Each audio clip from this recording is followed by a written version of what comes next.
and I'm big and scary, so it's okay. We're all here to work together because we love our kids, we love our schools, we love our community.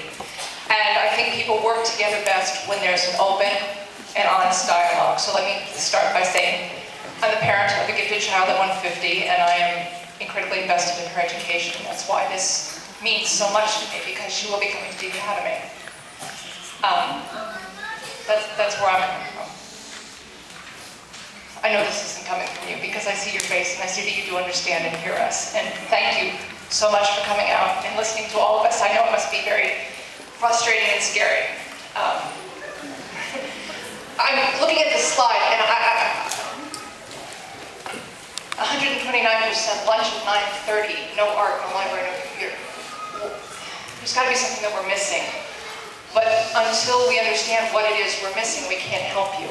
Is there a capital plan to expand the school? No, honestly, I'm serious here. Is there a capital plan to expand the school that we don't know about, that maybe because of real estate values or something we're not being told? Or is there something in the census charts that says we're going to be decreasing our number of kindergartens, so by the year that this would take effect, well, actually you will all fit because there's going to be fewer kids. What is the DOE's calculation? Because obviously we're looking at something wrong, because we can't be looking at the same slide and thinking this is a good idea. So I'm honestly asking, what is the difference between what we all, because we don't have all the information, what's the difference between what we all are seeing and arguing against and what your boss is proposing? Answer! A right to remain there? How is that a right? Give her the right. You know, parents, I know we're angry tonight, and I know this, but the Department of Education is here tonight after many requests. They did come, which I'm grateful. They're here to take all your questions down. If they want to answer, they will answer. Are you able to answer this last question? You can decline as you feel.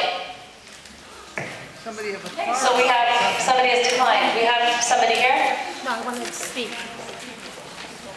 Thank you, everyone. My name is Kiki Panis-Barraza. As I'm sitting here tonight, I just have a small statement to make. I put together some notes.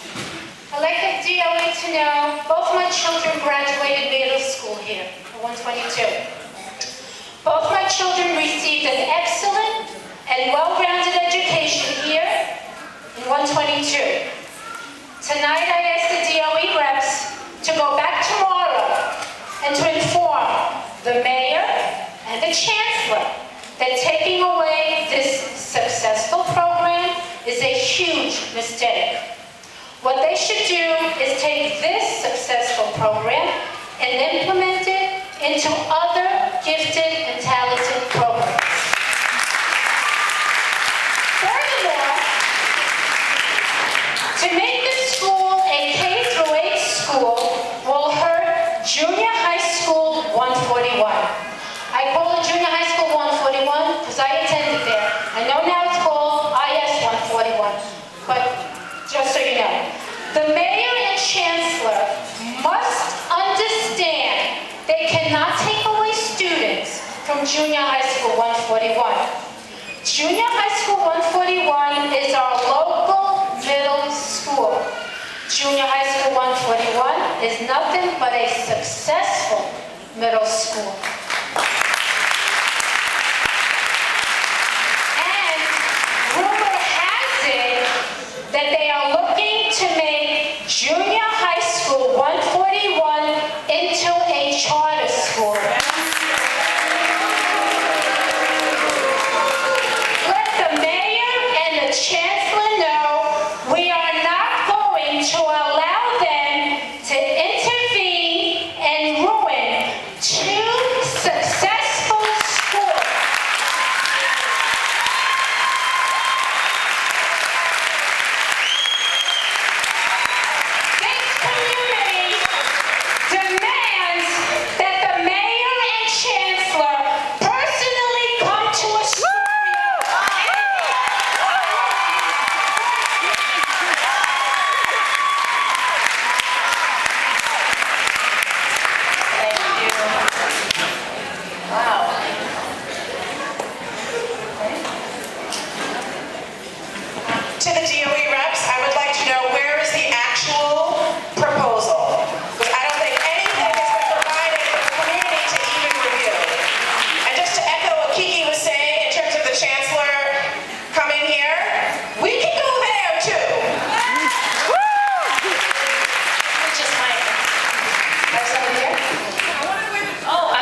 we have a question from Eddie Hansopoulos. We would actually, I'm very curious myself, we'd like to see the proposal in writing.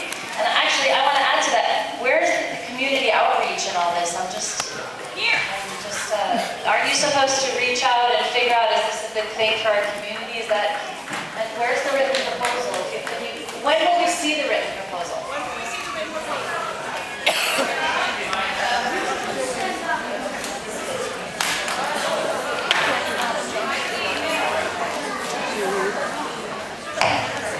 Okay. That's why. So in terms of the community outreach, as Jeff mentioned earlier, we have been working with the Community Education Council for several months around G&T planning for the district, and we are here tonight to listen to your feedback and to take that back. And so, so that has been our community outreach. In terms of a written proposal, so this proposal is a little different from an educational impact statement that's posted for a significant change in building utilization that typically gets voted on by the panel for educational policy. It's a programming change, and so we're happy to put something in writing to share with the CEC and to follow up with additional conversations to explain the proposal. But right now, we don't have anything in writing. We did share this information and present it to the school community on the 21st, I believe, at the Community Education Council meeting, and we have been having ongoing discussions for the last several months around G&T planning. So if a written proposal is something that you're interested in, we're happy to put together more information to share out with the community. Thank you. Hi, my name is Pamela. I'm a parent of 2 children at this school and also a teacher for the DOE. And it's clear that you've been sent here to fill the seat. You don't really have a lot of information to share with us at this time. I mean, I kind of feel bad for you sitting here facing all of us. They really sent you to a lion's den. But I have questions that I'd actually like to ask the DOE, like where are the emails and where are the letters from the parents who want this change? Because as my understanding is that this decision was based on community wants. So I'd like to see some of those letters and emails.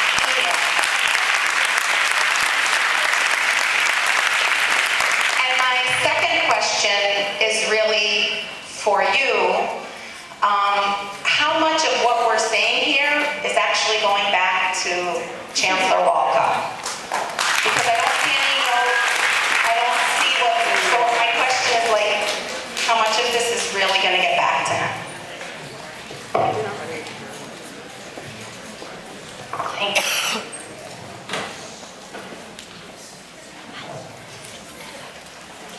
So as we mentioned, Rebecca mentioned, and as I mentioned earlier, our purpose in being here right now is to take your questions and concerns. We are part of the decision-making process for Queens Altogether and citywide planning, and we are planning to take this back. And as I mentioned before, we issue a response that explains the policy and hopefully further answers some of the questions that we are not able to answer tonight. I promise this is the last time you're going to hear from me this evening. I do have one last question before I go, and I'm on my way to Greek Commerce to build support. Looking at this screen up there, I see that the computer and science labs are going to be eliminated. And as a father of a 4-year-old who is about to enter the public school system, as a product of the public school system, and hearing the rhetoric that's been going on, I know that we need to prepare our students for the 21st century economy. And the 21st century economy is technology-based. It's computers, it's smart boards, it's all the technology that we need to make our kids competitive, not only here in New York City, but throughout the globe. So the question that I have is, how is removing computer and science labs preparing students for the 21st century economy?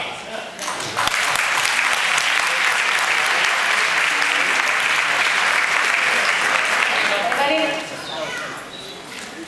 Do we have an answer? Or?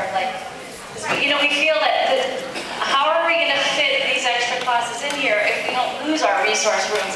We are full to the gills here. We have custodians who are brilliant. They have converted closets into little mini reading rooms. So I ask you, where would we do this? We would have to use our resource rooms to fill these classes. Do you want to add to this? How about, and, it was just a good idea. How about an educational impact statement? Because this is a big change in utilization, and one of the things that I've recently been reading about, because we're moving things around and doing rezoning and so on, and one of the things they talk about in the educational impact statement is, will programs be effective? And one of the things that makes a change in utilization acceptable, and this is a change in utilization, because let's be clear, this is not a K-grade school. This is a K-5 school, and it houses the 5th grade middle school component of the GNT program for the entire district. We would like an educational impact statement, because I think you will find that it will fail. But maybe you have information other than we have. But when I did the numbers, and they're usually pretty good, it didn't look like it would pass your own process.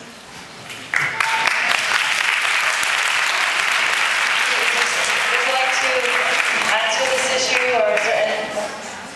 Right, so there are a number of ways that we look at space and utilization rates. A rate of over 100% doesn't necessarily indicate a school is severely overcrowded. It's also about the way that space is programmed.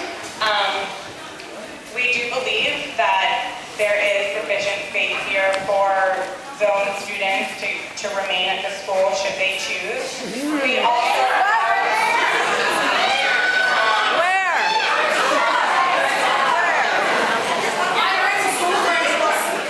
Have you been to Tomorrow morning at 9, and I will sing First March while we're in session.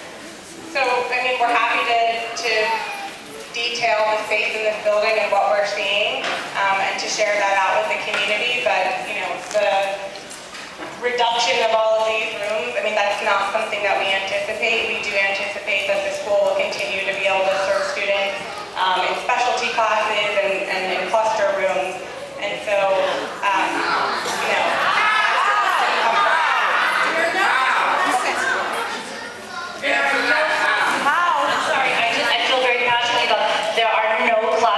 In this building.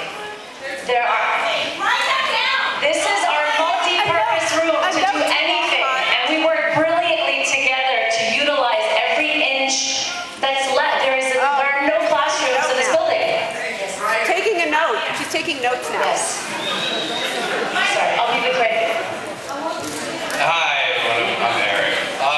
My fear is, and I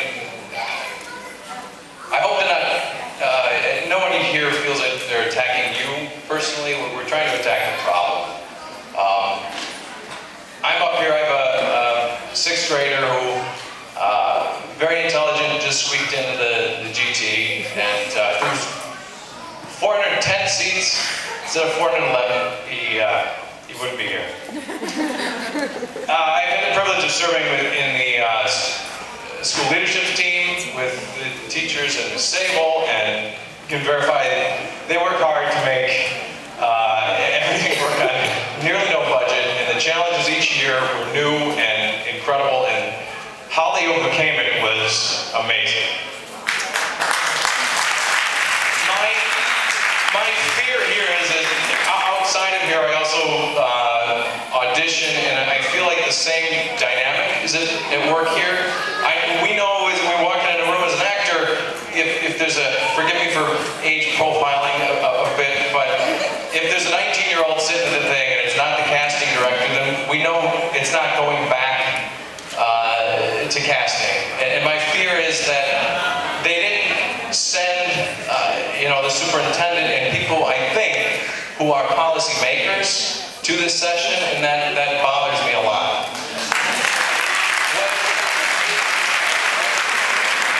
So I'm not, forgive me, I didn't see a lot of note-taking from the two of you. My fear is that this won't get heard, or that this was just, you needed to fill seats to show that the Department of Education was here. I just want you to see these people. I want not just you to see this, I want them to come here and see these people. Please read through this again, have them here, see these people here, because this is a giant mistake. And without a plan, and I'd love to see the plan for the charter schools as well. I'd like to see if that's influencing the decision. Please bring the plan that you really propose and it's on paper. Please bring the plan for the charter schools at the same time. Let's look at all of this and let's see everybody here and we can do it together, not the mandate. Thank you.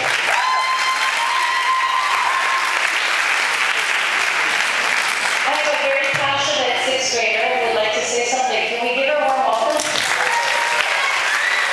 This is Jennifer Angelos. I've been in the school for 4.5 years now, and the classrooms, they're really crowded. 30 people is not enough for each child to get a sufficient education and learn everything that they need to or prepare for something else. School. That's why we came back tonight, and I know that there are others in the crowd. A couple of things. First of all, when you bring in all these other children, how are you going to support the remaining gifted and talented classrooms when the necessity of the reduction of taking away all these tremendous resources? Do you really think that a gifted program can function on any grade level without a library, without a science room, without an art room, without a music room?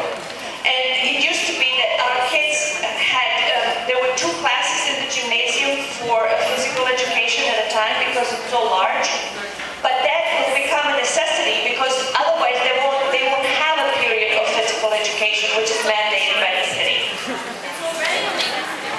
It's now mandated? Okay, my son left a few years ago, but how are you going to help these children? You mandate certain things and then you don't provide the support to make them happen.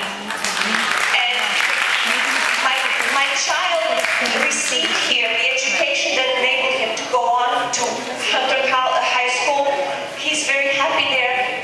These people here care for him and they care for every single kid, be it general ed or gifted and talented.